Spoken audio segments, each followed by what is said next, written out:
नमस्कार फ्रेंड्स, आपका हमारे चैनल में स्वागत है। मैं आज बताने वाला हूँ कहते हैं आप घर की कंस्ट्रक्शन कर रहे हो तो किस महीने में करें जिससे आपको फुल स्ट्रेंथ मिले और किस तरीके से करें, सारा स्टेप बाय स्टेप मैं आपको बताने वाला हूँ जिससे आपका घर 70 से 80 साल चले बिना कोई क्रैक आए और कमज़ोर ना हो, पूरा स्ट्रांग रहे और अच्छे से स्ट्रेंथ दे। तो अब मेरी पूरी बात सुनो और अच्छे से पूरा वीडियो देखो। सबसे पहले बात यह है कि मेरे चैनल को प्लीज़ सब्सक्राइब करें और कमेंट करना ना भूलें। तो मैं बताने वाला हूँ कि घर बनाने के लिए सबसे बेस्ट सीज़न क्या रहने वाला है। वो रहने वाला है आपका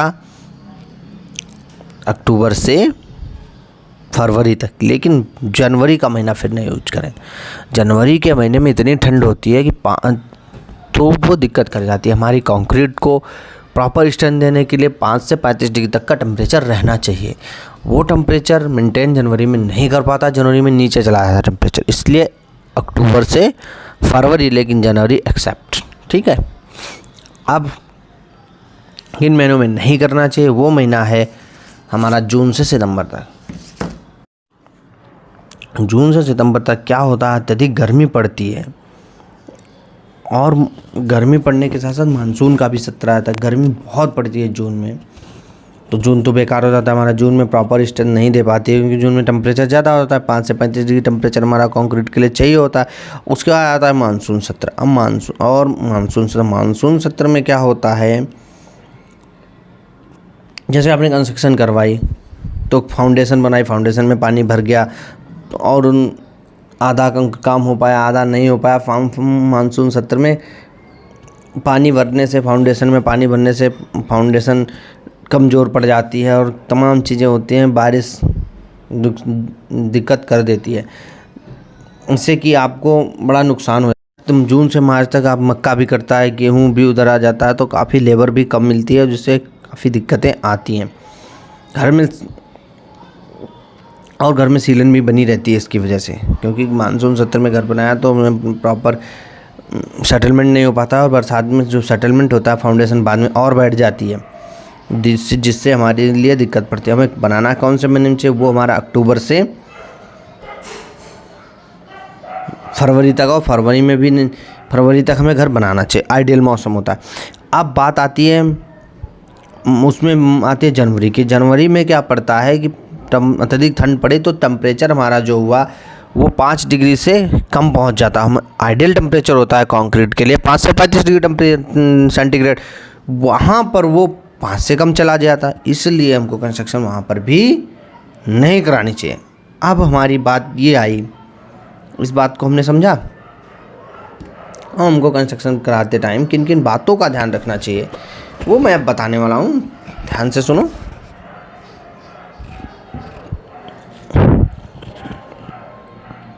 कंस्ट्रक्शन हमको, और कंस्ट्रक्शन बरसात में हमारा जो कंस्ट्रक्शन मटेरियल आता है वो भी काफ़ी महंगा पड़ता है।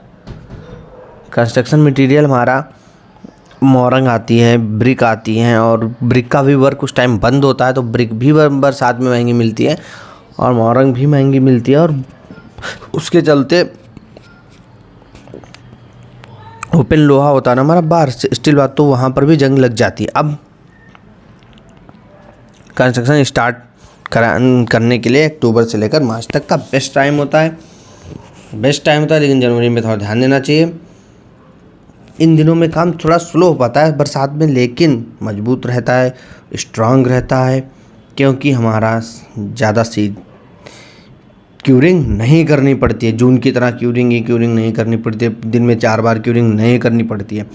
समर सबसे बेस्ट बोला जाता है, लेकिन समर में काफ़ी दिक्कतें आती हैं, वो आती हैं क्यूरिंग की। बिना क्यूरिंग जून जुलाई अगस्त में अगर आप करोगे तो कितनी क्यूरिंग करनी पड़ेगी, उतनी आप नहीं कर पाओगे, क्योंकि टाइम दिन में काफ़ी लंबे होते हैं, लेकिन लेबर ज़्यादा दिन काम नहीं कर पाते हैं क्योंकि मोस्टली धूप बहुत रहती है और अपने लोगों के घर के काम काफ़ी रहते हैं। अब बात आती है हमारी घर बनाने समय किन किन चीज़ों का। क्रैक्स बहुत आ जाते हैं गर्मियों में, और क्रैक्स ना आए।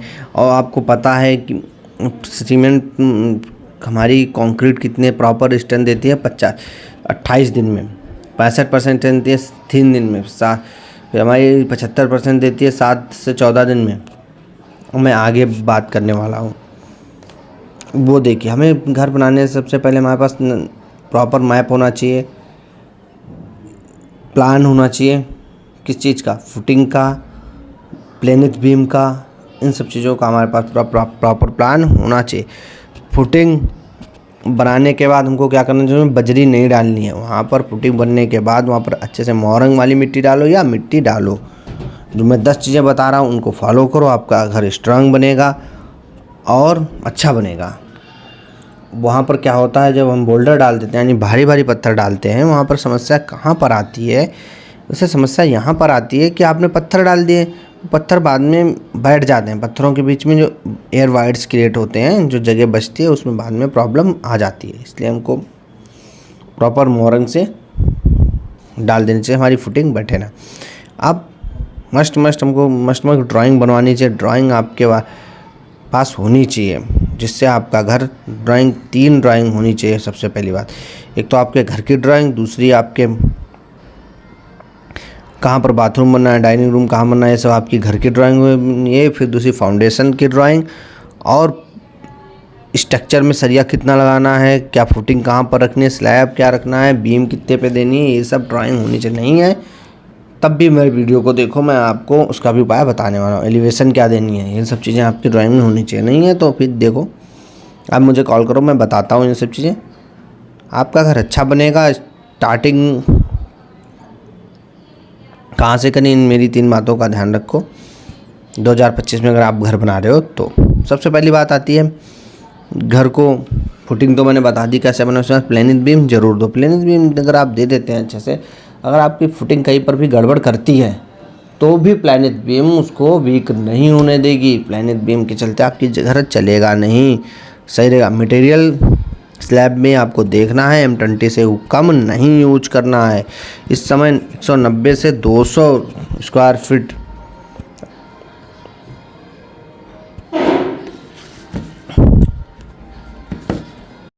इस 250 से 300 तक चल रहा है ठेकेदार लेबर वाला। आपको प्रॉपर सोच समझ कर अच्छा ठेकेदार चुनना है, जो जिसके प्रॉपर उसने काम किया हो। ये कई सारे घर बनाने, उसका पुराना काम आपको देखना है। लेबर ला के मटेरियल लाए, सेटरिंग लाए, सब चीज़ें आपको देखनी क्या क्या वो लाने वाला है और कैसे काम करना है। नहीं तो बाद में आप पर भारी पड़ेगा। मटेरियल जो ईंट सीमेंट जितना सामान लगेगा वो आपका रहेगा। ये प्लास्टर तक की बात हो रही है, उतनी लेबर उसकी रहेगी। अब हमें बात करनी है, मतलब 3 से 4 लाख रुपए का खर्चा बनता है। दूसरा ऑप्शन है कि आपके पास फुल मटेरियल और लेबर होगी, वैसे वो देगा, वैसे भी आप उससे काम मटेरियल प्लस लेबर दोनों पे आप काम करा सकते हो। ठीक है, आपको अगर नॉलेज नहीं है तो मेरे फुल वीडियो देखो और आपको प्रॉपर नॉलेज हो जाएगी। बस फुल मटेरियल। अब आपको जो फुल मटेरियल ज़रूरत हो तो आपको स्लैब में देखना है M20 से नीचे नहीं यूज करना है। अब ब्रिक फाउंडेशन में ब्रिक में 1/6 की मसाला यूज करना है और ऊपर 1 से 5 1:5 का, यानी 1:6 का फाउंडेशन 1:5 का ब्रिक वर्क में। अब हमें क्या बात करनी है, सरिया कौन सी TMT FE 500 ये सब कुछ दिया हुआ है। ओवरलैप्स यानी बेंडअप बार देना है। प्लम्बिंग वर्क भी आपको कराना है, इलेक्ट्रिकल वर्क ये सब उसी में होगा। और उसके बाद आपको क्या करना है, इलेक्ट्रिकल वर्क वगैरह जो छत में आप स्लैब में होता है उस सब कुछ आपका यही करके देगा ठेकेदार, लेबर प्लस मटेरियल वाला अगर कर रखे हो तो भी। अब आपको बात आती है इसकी कंस्ट्रक्शन। प्रॉपर स्लैब का वर्क हो गया, फिर प्लास्टर का काम करना है। स्लैब में देखना है कि प्रॉपर आपका वाइब्रेटर का यूज किया है या नहीं, क्या नहीं है तो उसको करवाना है।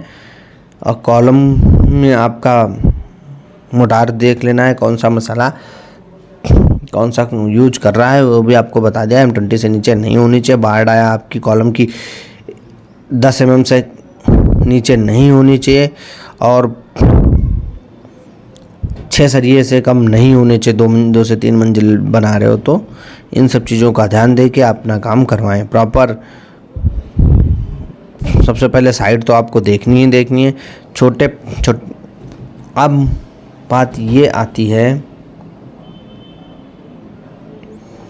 अब जब आपका घर 3 फीट तक बन जाता है, प्लेनिथ बीम के बाद 3 फीट तक बना, डीपीसी करवाओ। डीपीसी करवाने के बाद खिड़की विंडो आपको बड़ी बड़ी देनी है, 3 फीट से ऊपर देनी है, और जो दरवाजे उनको बड़ा रखना है, 7 फीट से ऊपर लगभग 7 फीट 3.5 फीट की चौड़ाई, क्योंकि जितने दरवाजे बड़े होते हैं वो काफ़ी अच्छे लगते हैं। आजकल उनका चलन है, वही मार्केट में आजकल चल रहे हैं। अब वो घर आपका पहले से काफ़ी बेटर लगता है। अब बात ये आती है यहाँ पे, डीपीसी भी आपको देखनी है। अब डीपीसी के बाद 7 फीट पर आपको फिर लिंटल बीम डलानी है। लिंटल बीम डला दोगे, डीपीसी बीम क्या होता है, डंप प्रूफ कोर्स बहुत ज़रूरी है, नहीं तो आपके वहाँ घर में सिलन आ जाएगी। और घर बनाओ प्लेनिथ बीम के पास क्या देना है, टर्मिट प्रोटेक्टर क्या करता है, आगे आने पाउडर आता है, वो डाल दोगे तो आगे घर में टर्माइट नहीं लगी, यानी दीमक नहीं लगेगी। दीमक से क्या होता है, कभी कभार दीवारें चल जाती हैं। ठीक है, इन चीज़ों का आपको ध्यान देना है, जिससे आपके घर में क्रैक्स नहीं आएंगे और लिंटल अच्छा रहेगा। ये भी आपको ध्यान देना है, लिंटल 7 फीट पर ज़रूर देना है। उससे क्या होता है, लिंटल अगर नहीं दोगे, लिंटल बीम ना होने से घर चल जाता है। कभी कभार घर में क्या होता है, समय समय के साथ साथ घर में जब लोड बढ़ता है तब क्रैक्स डेवलप हो जाएंगे। इन चीज़ों का भी बात आपको ध्यान देना है। प्लास्टर 1-5 का मसाला यूज करो। प्लास्टर को पहले से धुलवाएं। प्लास्टर कंस्ट्रक्शन के 20 दिन के बाद करवाओ, जल्दी में नहीं करवाओ प्रॉपर। फिर उसके बाद प्लास्टर करने से 1 दिन पहले घर को धुलवाओ। धुलाने के बाद अच्छे से साफ कराने के बाद प्लास्टर कराओ। प्लास्टर में 1 दिन से पूरा तराई कराओ, अगले दिन से प्लास्टर कराओ। प्लास्टर कराने से पहले उस पर सीमेंट का घोल डालो। घोल डालने के बाद मसाला डालो, और 1-3 से कम यूज नहीं करना है। नीचे टाइल्स का काम करा रहे हो, वाइट टाइल्स आजकल बहुत चल रही है, वाइट टाइल्स का यूज करो, आपका घर ट्रेंडी लगेगा। बड़े टाइल्स साइज की टाइल्स यूज करो, काफ़ी अच्छी लगती हैं। बड़ा साइज रखोगे तो काफ़ी अच्छा लगेगा। कलर काफ़ी वाइट, काफ़ी प्रीमियम लुक देता है, लग्जरी लुक देता है।